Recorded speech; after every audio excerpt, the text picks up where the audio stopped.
I know what you are, Amara. You are a lesbian. What? The registrar's voice echoed through Seoul City Hall like a death sentence. Do you, Amara Okafor, take this man to be your lawfully wedded husband? 37 people waited for her answer. None of them knew she had spent the last night in her girlfriend's arms, saying a final goodbye. None of them knew this marriage was a lie. But the most dangerous secret wasn't hers. It was the groom's. The man sitting beside her, the ruthless CEO of the Han Group, turned to her with a cold smile and whispered, I know about her. And if you say no, she dies. Welcome to K Fairy Tale Stories, besties. Please like, share, and subscribe. 3 weeks earlier, Amara had stood in her father's office in Lagos, watching rain hammer against the windows of the Okafor shipping headquarters in Victoria Island. Her father, Chief Emeka Okafor, sat behind his mahogany desk looking 20 years older than his 58 years. The cancer had stolen his weight, his vigor, his certainty. What remained was desperation wrapped in traditional authority. You will marry Kim Jae-hyun, he said in Igbo, the language of final decisions in their family. The Han Group merger is the only thing that saves this company. Your mother, your brothers, your sister, they all depend on this. You understand? Papa, I can't just marry a stranger. Her Korean was fluent after 6 years in Busan, but she defaulted to Igbo when her world was collapsing. There has to be another way. There is no other way. He pushed documents across the desk. Han Group wants expansion into West African shipping routes. We need their capital injection and technology. The marriage binds the deal, makes it personal, unbreakable. His hand trembled as he pointed to the signature line. You are the eldest. This is your duty. Amara looked at the contract, at the photograph of Kim Jae-hyun clipped to the top page. Sharp-featured, cold-eyed, wearing a suit that probably cost more than her car. 32 years old, CEO of a conglomerate worth billions. A man who looked at the camera like he was calculating its market value. What if I refuse? She asked quietly, already knowing the answer. Then in 6 months, when the creditors come, we lose everything. The house, the company your grandfather built, your brother's university fees, your sister's medical treatments, everything. He coughed, the sound wet and terrible. I will die knowing I failed my family. The guilt was a physical weight pressing down on her shoulders, crushing her spine, making it impossible to stand upright under the truth she couldn't speak.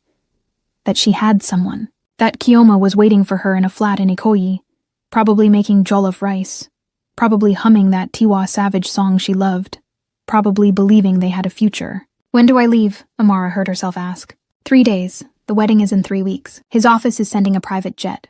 Everything is arranged. That evening, Amara sat on Kioma's balcony overlooking Lagos traffic, watching brake lights blur into rivers of red through her tears.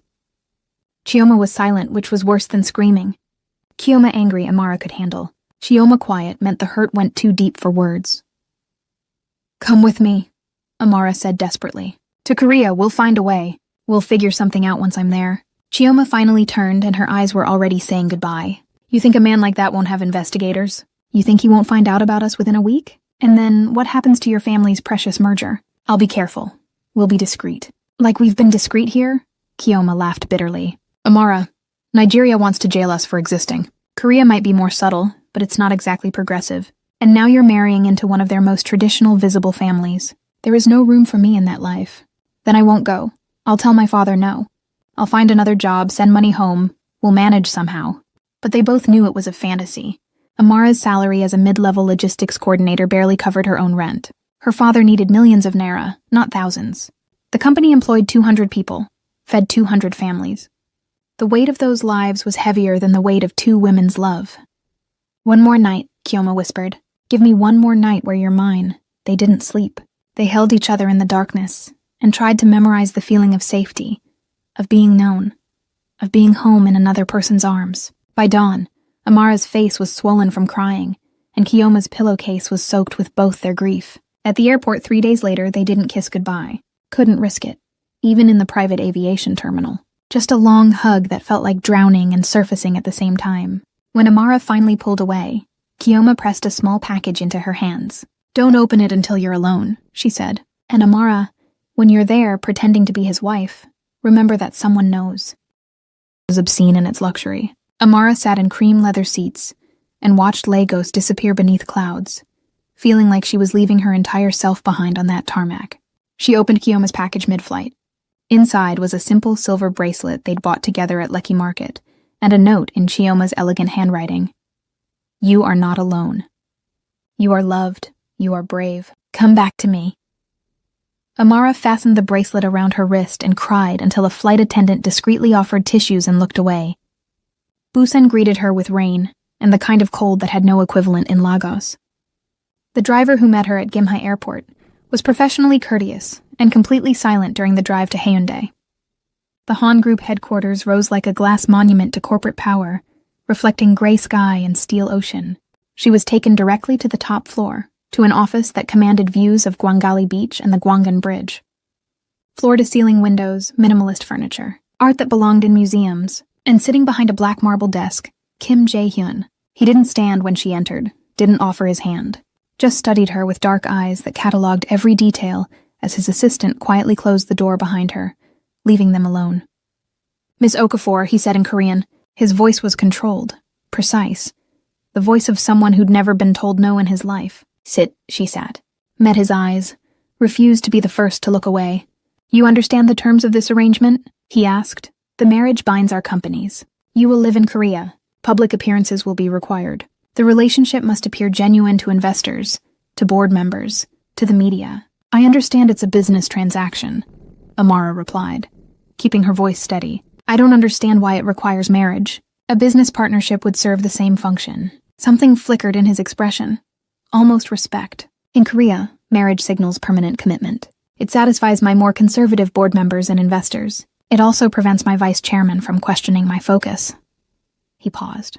Park Tae-sung has been trying to orchestrate a hostile takeover for 2 years. This marriage blocks his primary strategy, which is what? Convincing shareholders I'm too young, too unmarried, too focused on Western expansion to properly lead a traditional Korean conglomerate. You solve that problem. She wanted to argue, to rail against being reduced to a solution. Instead, she asked the question that mattered. What do you expect from me beyond appearances? Discretion, obedience in public, and absolute loyalty. His eyes hardened. I investigated you, Miss Okafor. I know about your education, your work history, your family situation. I know you're competent, which is why I agreed to this arrangement.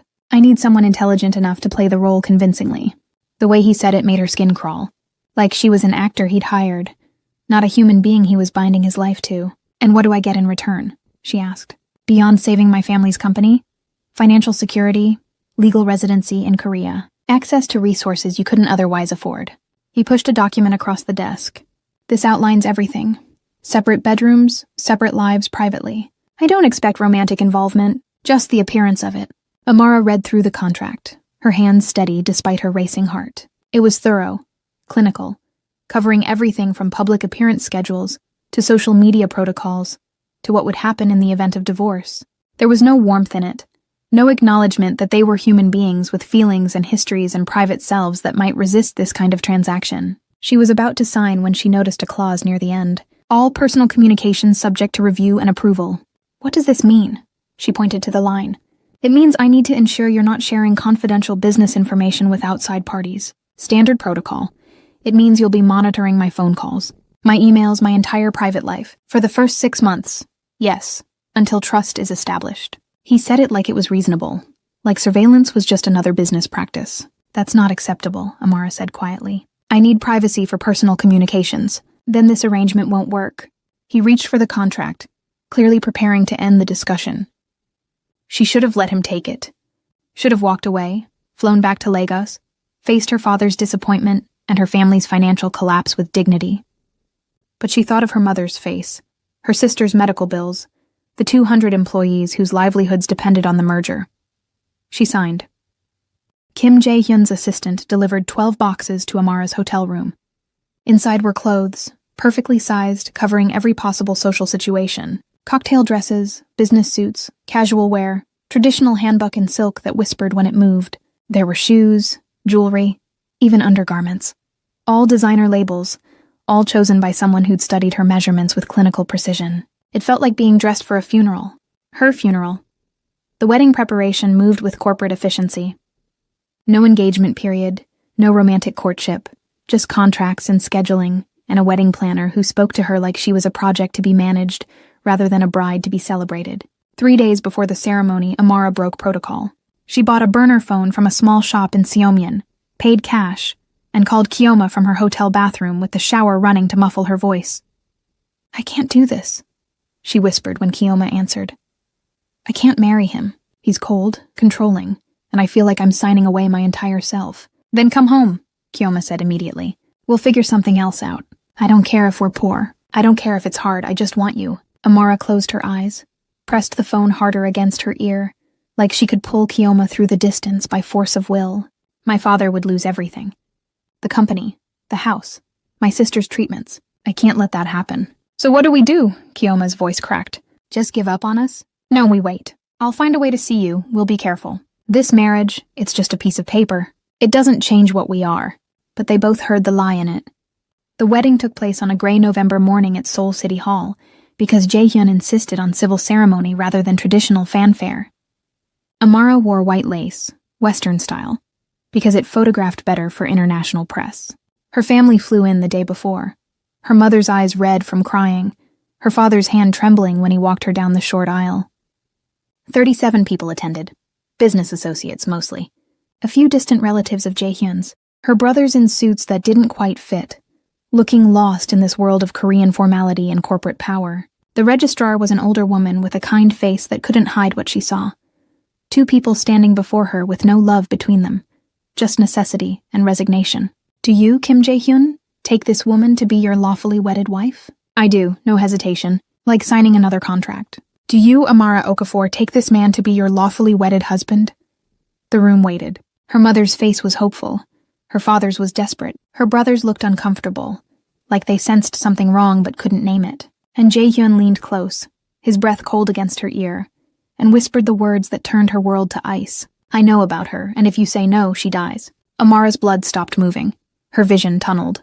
She turned to look at him and saw no mercy in his eyes, just calculation and absolute certainty that he'd won. "What did you say?" she whispered back. Chioma Adebayo, journalist. Lives in Ikoyi, Lagos. Drives a blue Honda Civic. Takes the 3rd mainland bridge to work every morning. His smile was a blade. Very predictable route.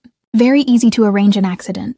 "You wouldn't dare. Try me." His hand found hers, squeezed just hard enough to hurt. "I told you I investigated you. Did you think I missed something as significant as a long-term relationship? I know everywhere you've been, everyone you've seen, every phone call you've made. And I know that if you walk away from this marriage right now, your girlfriend becomes a liability I'll eliminate." The registrar cleared her throat. "Miss Okafor?" Amara's mind raced. Could she scream? Could she expose him right here, in front of everyone? But who would believe her? He was Kim Jae-hyun, powerful, respected, and she was just a Nigerian woman with no proof, no leverage, no way to protect Kioma from an ocean away. "I do," she heard herself say. The words tasted like poison. The registrar beamed, oblivious to the violence that had just transpired. "You may kiss the bride." Jae-hyun's lips touched hers. Cold. Perfunctory, a seal on a contract written in her compliance and Kioma's blood. The photographs would later appear in Forbes Korea and the Korea Herald. Power couple. Han Group secures African expansion through strategic marriage. What the cameras didn't capture was the conversation that happened in the limousine immediately after, when the last guest had departed, and they were finally alone. "Where is she?" Amara demanded. Her hands were shaking. "Where is Kioma right now?" "Safe," Jae-hyun said, loosening his tie. "As long as you cooperate." "You son of a bitch! You threatened to kill someone to force me into this marriage." "I threatened to arrange an accident. There's a difference." He pulled out his phone, showed her a live security feed. Kioma's apartment building in Lagos. Chioma herself, visible through her living room window, moving around her kitchen, completely unaware that her life hung by the thread of Amara's obedience. See, safe. For now, Amara wanted to attack him, to claw his eyes out, to hurt him the way he was hurting her. But violence wouldn't save Kioma. Only compliance would. "What do you want?" she asked through clenched teeth. "What I told you from the beginning. Obedience, discretion. And your help destroying someone who's trying to destroy me." He pocketed his phone. "Park Tae-sung, my vice chairman, is orchestrating a hostile takeover. This marriage creates an international alliance that blocks his primary strategy, but he suspects it's not genuine. He's looking for evidence to discredit me. So this is about your corporate war, and I'm just collateral damage. Your leverage," he corrected. "Useful leverage. And as long as you remain useful, your girlfriend stays alive." The limousine pulled up to a high-rise in Hyundai, glass and steel reflecting the ocean. Jaehyun's penthouse occupied the entire top floor. The elevator opened directly into the living space. All floor-to-ceiling windows, minimalist furniture, art that whispered money and taste and absolute control. "This is your home now," he said, walking through like a museum curator. "Your bedroom is to the left, mine to the right. We maintain separate spaces. Kitchen staff arrives at 6 every morning, leaves by 8 in the evening. Security is present at all times but remains discreet." He opened the door to what would be her room. It was beautiful, impersonal, and felt exactly like a cage with expensive wallpaper. Her clothes were already hanging in the closet. Her books were on the shelves. Photographs of her family sat on the desk. He'd transplanted pieces of her life without her permission, arranged them like museum exhibits. "You researched more than my relationship," she said quietly, looking at the photos. "You researched everything, of course. I needed to know who I was binding myself to." He leaned against the doorframe. "You're intelligent, educated, competent. Your work in logistics management shows strategic thinking. You speak 4 languages fluently. You have no criminal record, no scandals, no liabilities beyond the obvious one. The obvious one being that I'm gay. Bisexual, technically, according to your university dating history. But yes, your current relationship with a woman presents certain complications." He said it clinically, like discussing a minor contract clause, "which is why I'm monitoring it. And if I refuse your monitoring, if I contact her anyway, then accidents happen."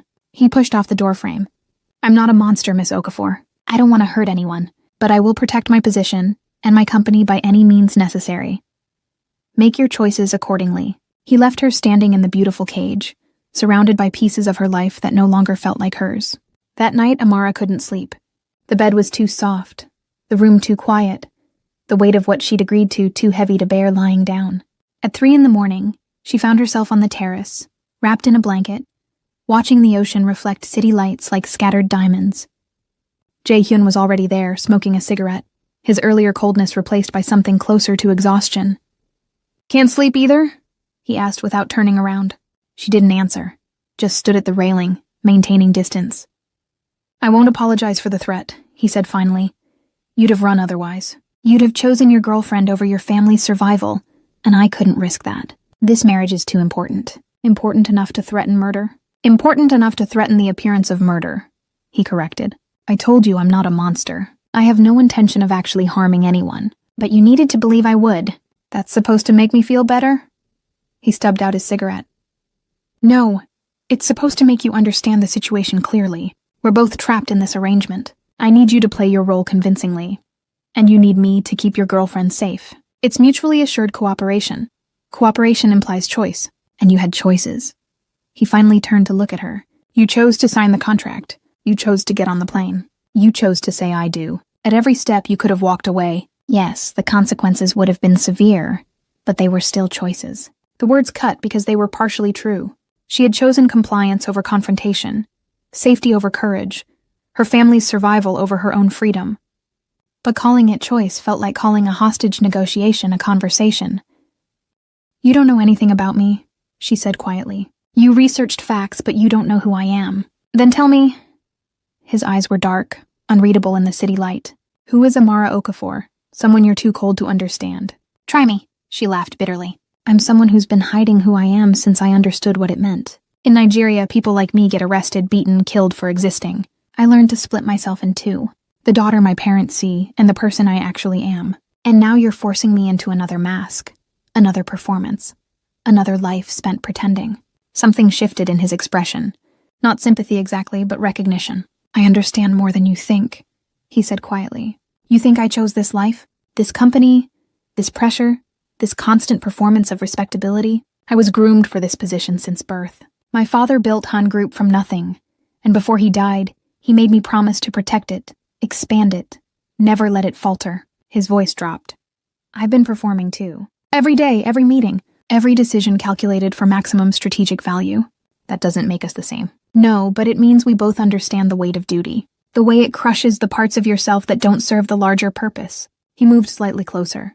"I'm not asking you to like me. I'm asking you to survive this with me. We're bound now. We might as well make it bearable." Amara looked at him, really looked, and saw exhaustion beneath the control. Saw someone who'd learned to weaponize coldness because vulnerability was too expensive in his world. "I need to contact her," Amara said. "Chioma. She needs to know I'm okay. No direct contact, not until Park is neutralized. But I can arrange for messages to be passed through secure channels. Limited, monitored, but possible. It wasn't enough. Would never be enough. But it was more than she'd had moments ago. Fine, she said.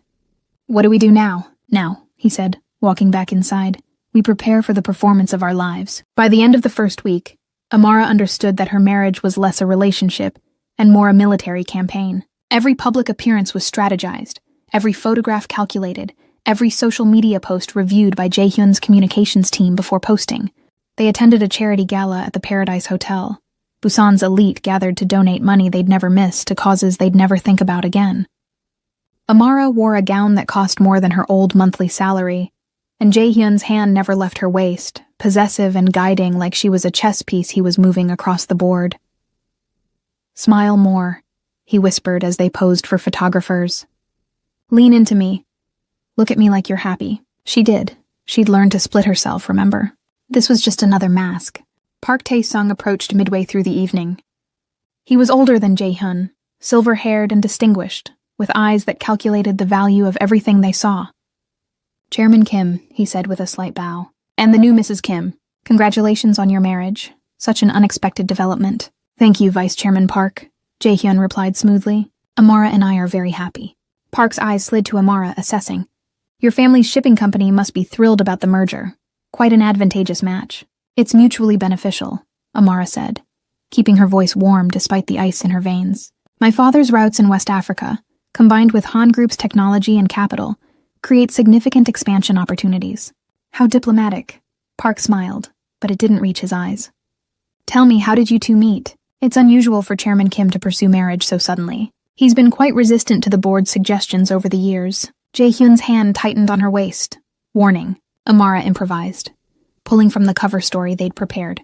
We met during initial merger negotiations. He came to Lagos last year for site inspections. We kept in touch after he returned to Korea. The relationship developed naturally from there. Naturally, Park repeated, tasting the word like wine he suspected had turned. How romantic, almost too romantic for Chairman Kim's usual pragmatic approach to business. Even pragmatists fall in love occasionally, Jaehyun said with a smile that looked genuine, but felt like ice. Now, if you'll excuse us, we promised to speak with the Japanese ambassador.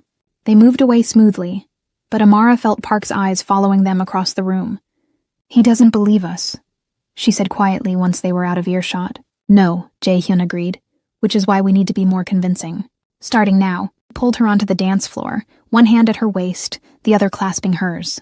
They moved together, and to anyone watching, it probably looked romantic.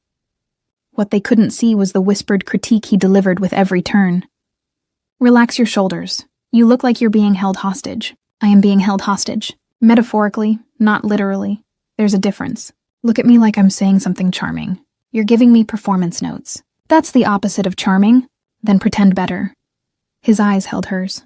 This isn't just about us. If Park proves this marriage is fraudulent, the merger collapses. Your family loses everything, and Kiyoma's safety ends with it. So smile like you mean it. She smiled. It felt like breaking. After the gala, in the car ride home, Jaehyun pulled out his phone and showed her photographs. Her and Kiyoma, walking together in Lagos, holding hands in a market, kissing in Kiyoma's apartment. Each image was a violation. Proof that his surveillance had been comprehensive, invasive, absolute. I had these before you ever signed the contract, he said quietly. I needed to know what I was working with, who I might need to control. You're a monster. I'm practical. His voice was matter of fact. In my world, information is currency. I invested in knowing yours. And now you're using it against me. No, I'm using it to protect both of us. Because if Park finds these, he weaponizes them. He'll claim I married a woman with a secret lesbian relationship, destroying my credibility and tanking the merger. Then he'll leak the photos in Nigeria, where homosexuality is criminalized. Kiyoma faces arrest, imprisonment, worse. He pocketed the phone. These images stay with me, safely encrypted, hurting no one, as long as you cooperate. Amara stared out the window at Busan's nighttime lights, feeling the trap tighten with every kilometer. The following morning, Amara woke to find an acting coach sitting in the living room. The woman was in her 50s, elegant, with the kind of face that suggested she'd spent decades teaching people how to lie convincingly. Mrs. Kim, the woman said, standing and bowing, I'm Han Mi-suk. Your husband has hired me to help you both appear more naturally affectionate in public settings. Amara looked at Jaehyun, who was already dressed for work.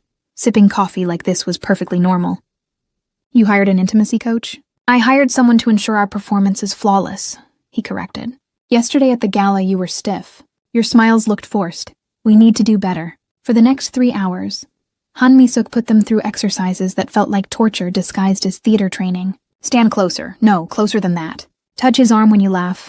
Jae-hyun, your hand should rest naturally on her lower back, not hover like you're afraid of contact. Kiss her like you mean it, not like you're checking off a task list. The kissing practice was the worst. Clinical, mechanical. Mi-suk critiquing their technique like a director reviewing a poorly rehearsed scene. More warmth, less tension. You're supposed to be newlyweds, not strangers at a business conference. By the time Mi-suk left, Amara felt scraped raw. Every practice touch a reminder that her body was no longer entirely hers to control. That evening, Jae-hyun found her on the terrace again, staring at the ocean. He joined her in silence, and for several minutes they just stood there, two people learning to orbit each other without collision. I know this is difficult, he said finally. The pretending, the surveillance, all of it. But it's temporary. Once Park is neutralized, things will ease. When will that be? 6 months? A year? Forever? He didn't answer, which was answer enough. Amara pulled out her phone, the one he'd given her to replace her personal device. Can I at least send a message to Kyoma? Something to let her know I'm alive and thinking about her? Jae-hyun considered, then nodded. Write it, I'll review it before it's sent. She typed carefully, choosing words that wouldn't reveal too much but would carry meaning only Kyoma would understand. Remember the bracelet you gave me? I wear it every day. It reminds me that distance is temporary, but what we have is permanent. I'm safe, I'm surviving. I'm counting the days until I can see you again. Jae-hyun read it, nodded, and forwarded it to one of his security contacts in Lagos, who would deliver it through a burner phone, untraceable. Thank you, Amara said quietly. Don't thank me. I'm not doing this out of kindness. I'm doing it because desperate people make reckless choices, and I need you focused. But there was something in the way he said it that suggested the coldness was a shield, not the whole truth. By the end of the second week, they'd developed a routine. Mornings were separate, moving through the apartment like ghosts who happened to share a haunting. Afternoons meant work. Jae-hyun at Han Group headquarters, Amara supposedly settling into her new life, but actually spending hours reviewing logistics reports from her father's company, maintaining that connection to her old self. Evenings were for public appearances or coaching sessions with Mi-suk, learning to touch each other without flinching, to laugh at each other's jokes with genuine-seeming warmth, to create the illusion of intimacy where only necessity existed. Nights were for the terrace, where the pretending stopped, and they could just be two people trapped in the same elegant cage. On the 14th day, Jae-hyun received intelligence that changed everything. He called Amara into his home office, his expression darker than she'd seen before. Park has escalated, he said without preamble. He's hired a private investigator, foreign, expensive, specializing in exposing corporate fraud and personal scandals. What does that mean for us? It means he's looking for proof this marriage is fake. He'll investigate your background, your relationships, everywhere you've been, everyone you've known. He paused. He's going to Lagos. Amara's heart stopped. Shioma, exactly. If his investigator finds evidence of your relationship, Park weaponizes it. The marriage gets exposed as fraudulent. The merger collapses. And Kioma becomes a liability he'll exploit. What do we do? Jae-hyun was already making calls. Rapid Korean she couldn't quite follow. When he hung up, his expression was grim. I'm extracting her. My security team in Lagos will get her out before Park's investigator makes contact. Get her out? To where? Here. Seoul.I have a safe house in Seongsu-dong where she'll be protected until this situation resolves. You're bringing Kioma to Korea? The idea was simultaneously terrifying and desperately hopeful. I'm protecting an asset, he corrected. If Park finds her in Lagos, vulnerable and unaware, he'll use her to destroy us both. If she's here, under my control, she's neutralized as a threat. She's not a threat, she's a person. In my world, every person is a potential threat until proven otherwise. He stood, gathering his coat. The extraction happens tonight. She'll be here by tomorrow evening. Can I see her? Eventually. Once she's secure and the situation is assessed. His eyes held hers. Understand something, Amara. I'm not doing this to be kind. I'm doing this because your emotional stability affects your performance, and your performance affects my survival. Everything is strategy. But she was beginning to suspect that his insistence on strategy masked something more human underneath. Something he couldn't afford to acknowledge. The next day dragged like years. Amara couldn't eat, couldn't focus, could only pace the apartment and imagine every possible disaster. What if Keoma refused to leave? What if Park's investigator got there first? What if something went wrong during the extraction? That evening, Jae-hyun returned with news. She's safe. My team got her out of Lagos 3 hours before Park's investigator arrived at her apartment. She's on a flight now. Arrives at Incheon at 11 tonight. Can I go to the airport? No, too visible. Park has people watching us. I'll have her brought to the safe house. And tomorrow, once I've confirmed security protocols, you can visit. Amara wanted to argue but understood the logic. If she appeared too eager to see Keoma, too emotional about a supposed stranger's arrival, it would raise questions they couldn't afford. That night, she barely slept. When morning finally came, Jae-hyun was already in the kitchen, coffee made, her favorite breakfast laid out with uncharacteristic thoughtfulness. Eat first, he said, then we'll go. The safe house was a modest apartment in a quiet Seongsu neighborhood, nothing like the Haeundae penthouse's ostentation. Jae-hyun's security stood outside, discreet but present. 20 minutes, he said as he unlocked the door. That's all I can risk without arousing suspicion. Make it count. Then he stepped aside and Amara saw her. Chioma stood in the center of the small living room, wearing the same jeans and Ankara print top she'd worn in Lagos, looking exhausted and terrified, and so achingly familiar that Amara's composure shattered completely. They crossed the space in seconds, crashing into each other's arms, holding on like drowning people finding solid ground. Chioma smelled like home, like Lagos rain and shea butter and everything Amara had lost. I'm sorry, Amara whispered into Kioma's hair. I'm so sorry, I didn't know he'd do this. I didn't know he'd bring you here. Men with guns showed up at my apartment, Keoma said, voice shaking. They said I was in danger, that I had to leave immediately. I thought I was being kidnapped. I thought I'd never see you again. You're safe now. Amara pulled back just enough to see her face. He's protecting you. He's controlling me, Keoma corrected. She looked toward the door where Jae-hyun waited outside, giving them privacy but monitoring the time. That's your husband? The man who threatened you into this marriage? Yes. And now I'm his prisoner too. You're his protected asset, Amara said, echoing his language and hating how it sounded. It's different, is it? Chioma's eyes filled with tears. I had to leave everything. My job, my family, my entire life. I'm in a country where I don't speak the language. Dependent on a man who sees me as a problem to manage. How was this protection? Because the alternative was Park's investigator finding you, exposing us, and watching everything collapse. Amara held her hands tighter. In Lagos, they could have arrested you. Here, at least you're safe. Safe, Keoma repeated bitterly, in a cage. From outside, Jae-hyun's voice, quiet but firm, 5 minutes. They used those minutes to just hold each other, to breathe the same air, to remember what it felt like to be together without performance or surveillance. When Jae-hyun finally knocked, neither wanted to let go. I'll find a way to see you again, Amara promised. I'll figure something out. Keoma touched her face. You're different, harder, like you're turning into something you're not. I'm surviving. At what cost? There was no good answer to that question. In the car ride back to Haeundae, Jae-hyun was unusually quiet. Finally he spoke. She's angry. At you, at me, at the situation. That's expected. She's right to be angry. You uprooted her entire life. I saved her life, he corrected. Park's investigator is thorough. He'd have found evidence, leaked it to Nigerian authorities, ensured her arrest. Would you prefer that outcome? I'd prefer she never had to be in this situation at all. Yes, well, we don't always get to choose our circumstances. His voice was tired. We just choose how we respond to them. Something in his tone made Amara look at him more carefully. You understand what it's like, she said slowly. Being trapped, performing a life you don't want. He didn't answer immediately. When he did, his voice was quieter. My father built Han Group from nothing, literally nothing. He started as a dock worker, saved every one, invested brilliantly, took risks that should have destroyed him, but somehow didn't. By the time I was born, he was already wealthy. By the time I was 10, he was building an empire. He paused. He died when I was 25. Heart attack at his desk, still working, still pushing. His last words to me were protect what I built. That's a heavy burden. It's the only burden that matters. He looked at her. You think I enjoy this? The constant pressure. The performance of being someone worthy of that legacy. I'm 32 years old and I've never made a single choice that was purely for myself. Every decision is calculated for maximum strategic value to the company. Then why not step away? Let someone else run it? He laughed, bitter and sharp. Because 2,000 employees depend on Han Group for their livelihoods. Because my father's legacy deserves protection. Because I was raised to believe that personal happiness is selfish, when you have the power to create stability for so many others? Amara heard her own justifications echoed in his words.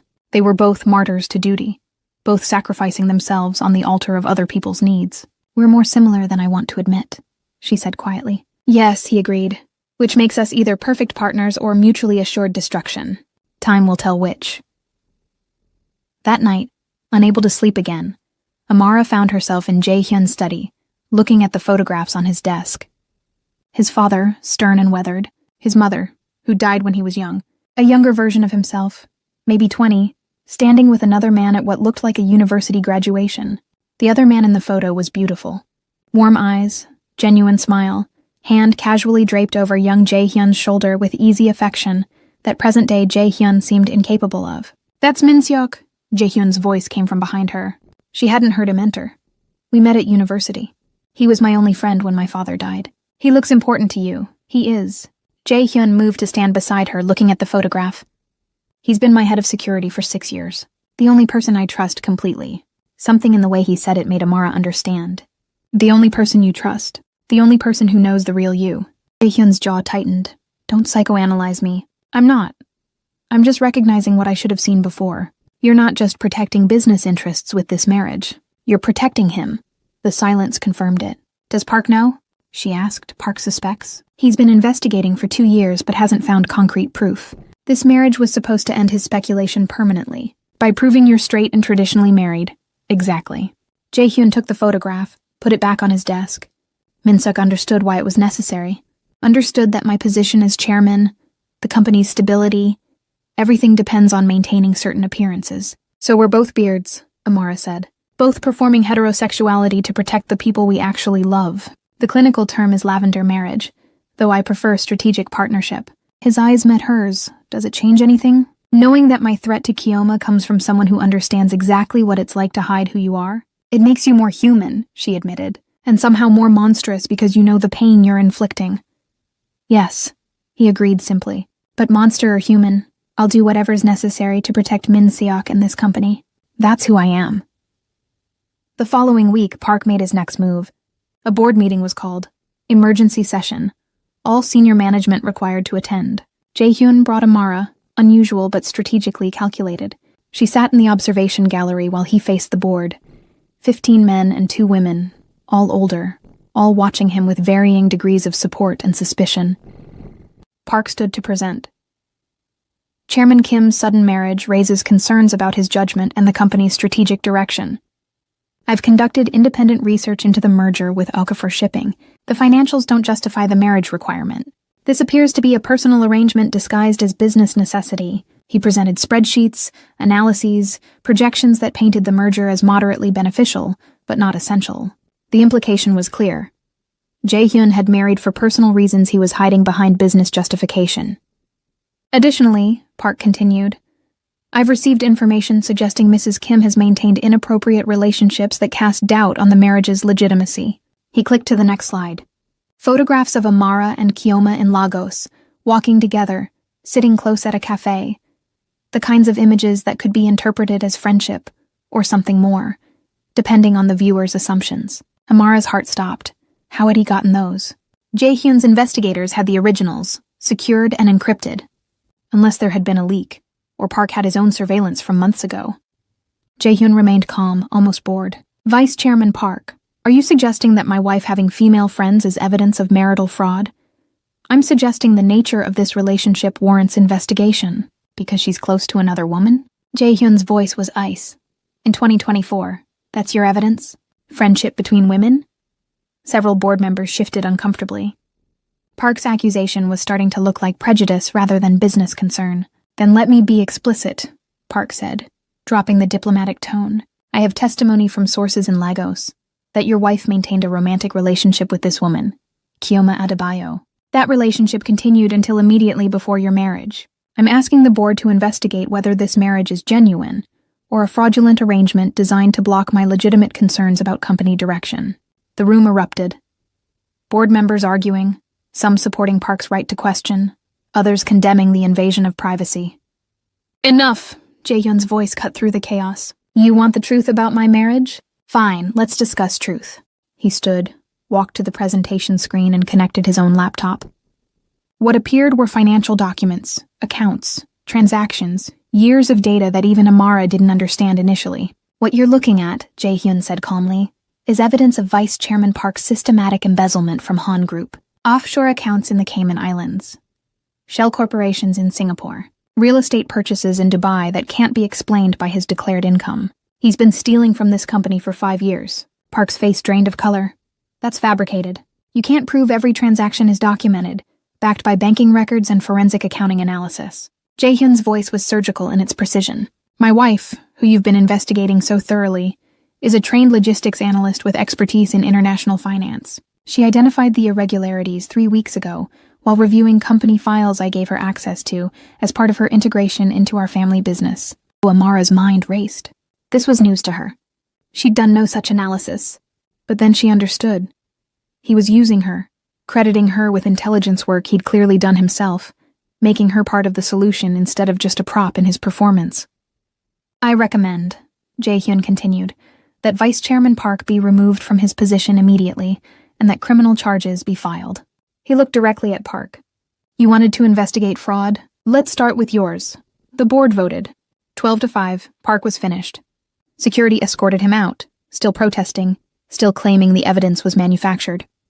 But his protest sounded hollow against the weight of documentation Jae-hyun had presented. In the car afterward, Amara finally spoke. "I didn't find that evidence. I've never even looked at Han Group's internal finances." "I know," Jae-hyun said.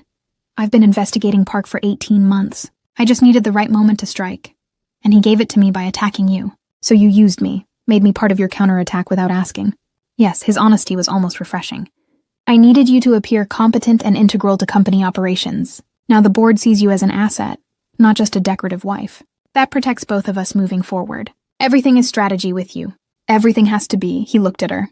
"But for what it's worth, you could do that analysis. You're intelligent enough. I wasn't lying about your capabilities, just about what you'd actually done." It should have felt like a compliment. Instead, it felt like being seen and used simultaneously.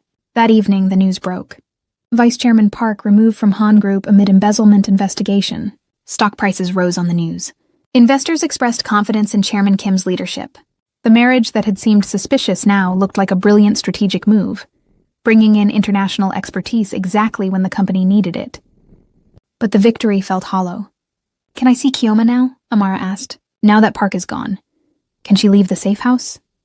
Jae-hyun was quiet for a long moment. Park is gone, but his allies aren't. His investigators are still active. If Kioma appears publicly, it raises questions about why she's in Seoul, what her relationship to you is, why she arrived exactly when Park started investigating. He paused. "She needs to stay hidden for at least another month while the situation stabilizes." "A month," Amara repeated. "She's been here 2 weeks already." "You're asking her to hide for 6 weeks total?" "I'm asking her to survive. There's a difference. You're asking her to be invisible. That's not survival, that's erasure. Then what do you suggest?" He turned to face her fully. "Bring her out publicly? Introduce her as what? Your friend from Lagos who happened to move to Seoul the same week I took down my vice chairman? The timing alone raises flags. The scrutiny would destroy us both." He was right, and she hated that he was right. "I need to see her," Amara said. More than 20 minutes in a monitored apartment. Real time. Enough to actually talk. Jae-hyun considered this. "Tomorrow is Saturday. I have a lunch meeting with Japanese investors in Centum City. It'll last 3 hours minimum. I'll have Min-seok drive you to the safe house. You can have that time with her." "Why would you allow that?" "Because you're starting to fracture, and I need you functional." His voice was clinical again. "Consider it maintenance on a valuable asset." But the next morning, when Min-seok picked her up, he was surprisingly kind. The man from the photograph, with warm eyes and a gentle smile that Jae-hyun never wore in public. "He talks about you," Min-seok said in English as they drove through Busan streets. "Says you're stronger than you look." That's high praise from him. "He threatened my girlfriend to force me into this marriage." "That's not praise, that's abuse." "Yes, it is." Min-seok's agreement was matter of fact. "He does terrible things to protect what matters to him. I'm not defending it. I'm just saying I understand how he thinks. You've known him a long time. 15 years since university. I've watched him become this. Watched the pressure and responsibility calcify him into someone who can't afford softness." Min-seok glanced at her. "But you're changing something in him. Small things. He asks how you're doing. Worries if you're eating enough. Feels guilty about Kioma's situation. He should feel guilty." "Yes," Min-seok agreed again. "But guilt is new for him. Usually he just calcifies further. You're making him feel things he spent years avoiding. They arrived at the safe house. Min-suk handed her a key. 3 hours. I'll text when we're 10 minutes from return. Make it count. Chioma opened the door before Amara could knock. She looked thinner, tired, wearing borrowed clothes that didn't quite fit. But her eyes lit up when she saw Amara alone, without handlers or time limits. 3 hours? Chioma asked. 3 hours. They spent the first hour just existing together. No talking, just sitting on the couch, Chioma's head on Amara's shoulder, fingers interlaced, breathing synchronized, remembering what it felt like to be whole. I'm going crazy here, Chioma finally said. This apartment is nice, but it's a prison. I can't leave, can't call my family, can't even look out the windows without security telling me to step back. I know, I'm sorry. I'm trying to find a solution. The solution is leaving him, coming back to Lagos with me. We'll find a way to help your family differently. There is no other way. Amara had run these calculations 1,000 times. My father's company will collapse without the merger. 200 people lose their jobs. My sister's medical treatments stop. My brothers drop out of university. All of that happens if I leave. So we just accept this? Living in separate cities, hidden relationships, occasional stolen hours like this? What choice do we have? Chioma pulled away, stood up, paced the small living room. I don't know, but I know I can't live like this forever. I'm 28 years old. I want a life. I want to walk down a street holding your hand. I want to introduce you to my family as my girlfriend, not my friend. I want a future that's not defined by hiding. I want that too, do you? Because from where I'm standing, you're adapting. You're learning to play the role. You're becoming his wife in everything but name. The accusation stung because it carried truth. She was adapting, learning to touch him without flinching, to laugh at his observations, to present a united front that was starting to feel less like performance and more like partnership. He's not a monster, Amara said quietly. He's trapped like we are, protecting someone he loves by hiding who he is. So you're defending him now? I'm understanding him, there's a difference. And that understanding, does it come with feelings? Chioma's voice was sharp with hurt. Are you developing something for him? No, yes. I don't know. Amara put her head in her hands. Not romantic feelings, but something, respect maybe, recognition of shared struggle. He's not evil. He's just someone who's learned that the only way to survive his world is to control everything in it. That's a nice rationalization for abuse. It is abuse, Amara agreed. But it's also more complicated than that. He saved you from Park's investigation. He gave me these hours with you. He's capable of small kindnesses even while maintaining control. Stockholm Syndrome, Chioma said flatly. You're sympathizing with your captor. Maybe I am. Or maybe I'm just trying to survive by seeing him as human instead of monster. It's easier to endure this if I can find something redeemable in him. The argument spiraled from there. Accusations and defenses, hurt feelings and desperate justifications. By the time Min-seok texted the 10-minute warning, they were both exhausted, and nothing was resolved. I love you, Amara said at the door. That hasn't changed. But we have, Chioma replied. Both of us. And I don't know if we can come back from this. The drive back to Hyundai was silent. Min-seok didn't ask how it went. Maybe he already knew from Amara's expression. Jae-hyun was home when she arrived. Tie loosened, looking drained from his own performance with the Japanese investors. He took one look at her face and poured 2 glasses of whiskey without asking. Bad visit, she's miserable. Feeling trapped. Blaming me for adapting to this situation. Are you adapting? Amara took the whiskey, drank it in one burning swallow. I don't know what I'm doing anymore. 6 weeks ago, my life made sense. I knew who I was, what I wanted, where I belonged. Now everything is fractured and I can't find solid ground. Welcome to my entire existence, Jae-hyun said quietly. That feeling never goes away. You just learn to function through it. How? By accepting that certainty is a luxury you can't afford. By making peace with moral ambiguity. By understanding that sometimes there are no good choices, just less terrible ones. He refilled both glasses, and by finding allies in unexpected places. Is that what we are, allies? What else would you call it? We're bound by necessity. Surviving through cooperation. Protecting each other because our fates are intertwined. His eyes met hers. That's closer to alliance than marriage. She wanted to argue, but he was right. They were partners in survival, nothing more, nothing less. The following week, everything changed. Min-seok was in a car accident. Minor injuries, the hospital said. But it shook Jae-hyun in ways Amara had never seen. He spent the night at the hospital, refusing to leave Min-seok's bedside. And when he finally came home the next morning, his mask was completely gone. She found him in his study, still wearing yesterday's clothes, a glass of whiskey and shaking hands. He didn't acknowledge her presence. just stared at nothing with eyes that had seen too much. "Is he okay?" Amara asked quietly. "Broken ribs, concussion. They're keeping him for observation." Jae-hyun's voice was hollow. "I can't even be there. Can't hold his hand, can't comfort him, can't be what he needs because someone might see, might question, might understand what he is to me." Amara sat down across from him. "How long have you been together?"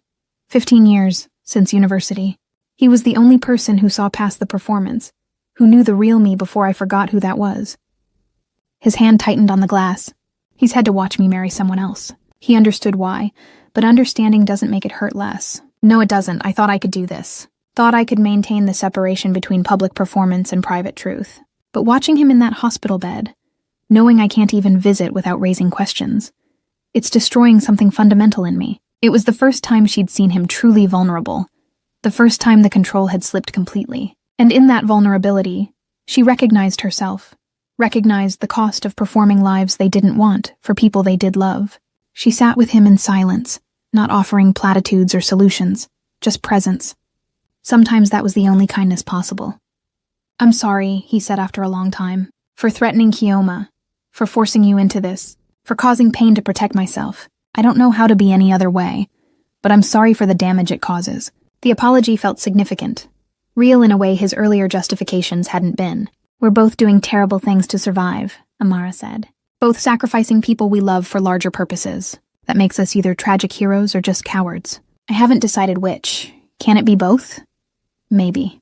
They sat there until sunrise, two people learning that alliance sometimes looked like shared grief and expensive whiskey.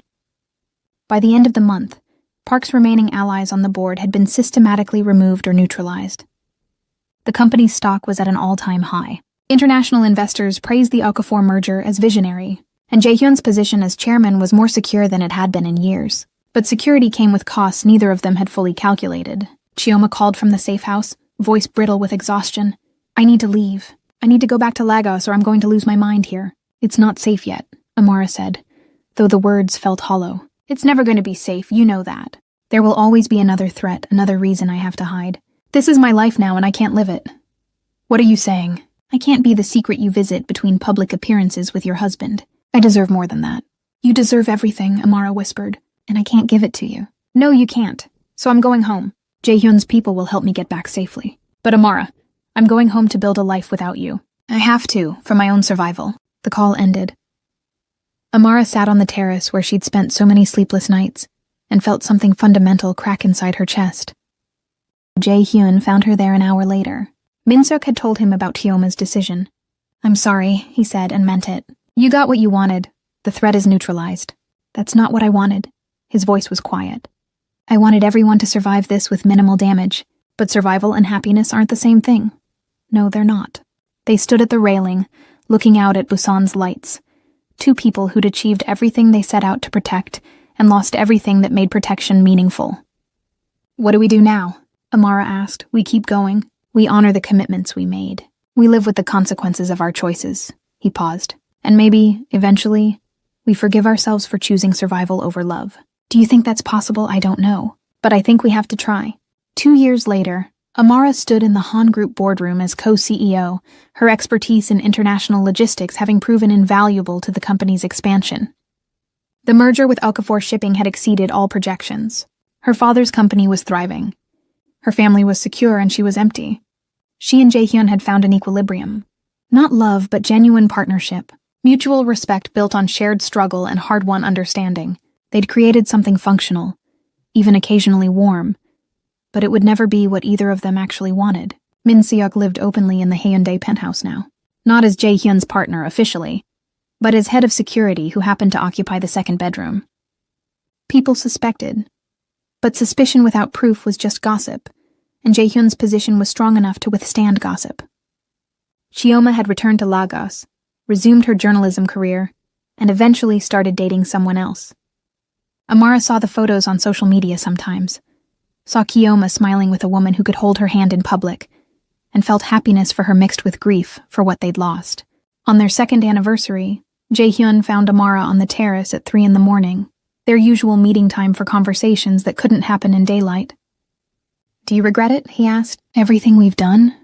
"Every day," she answered honestly. But I'd probably make the same choices again. My family is safe, yours is secure. We've protected what we were supposed to protect. At what cost? Everything that mattered.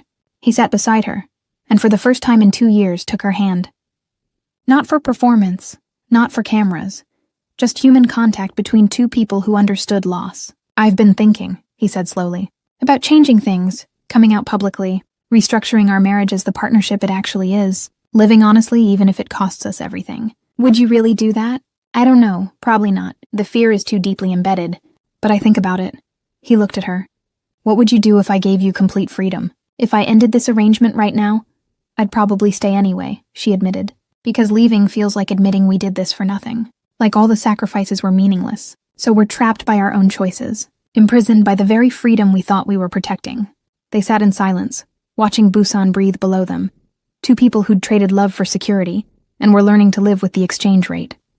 Is this what happiness looks like? Amara asked. Or just survival dressed in expensive clothes? I think, Jaehyun said quietly, it's the best we can manage given who we are and what we chose. And maybe that has to be enough. But they both knew it wasn't, would never be. Was just the price they'd agreed to pay for protecting everyone except themselves. The city glittered below them like broken promises made beautiful by distance. And in the space between what they'd wanted and what they'd gotten, Amara and Jaehyun existed. Two people bound by duty, separated by desire, learning that sometimes the cruelest prisons are the ones you build yourself, the ones with ocean views and marriage certificates, the ones that look like freedom until you realize the door was never actually locked. You just forgot how to remember what walking away looked like. Somewhere in Lagos, Kiyoma was sleeping beside someone who could love her in daylight. Somewhere in the penthouse, Minseok was sleeping in a separate bedroom, close but never close enough. And on the terrace, two people who'd sacrificed everything for survival held hands and pretended it was enough. That duty was a suitable replacement for desire. That they'd made the right choice even as the weight of that choice pressed down like ocean depths, crushing and inescapable and utterly, devastatingly permanent.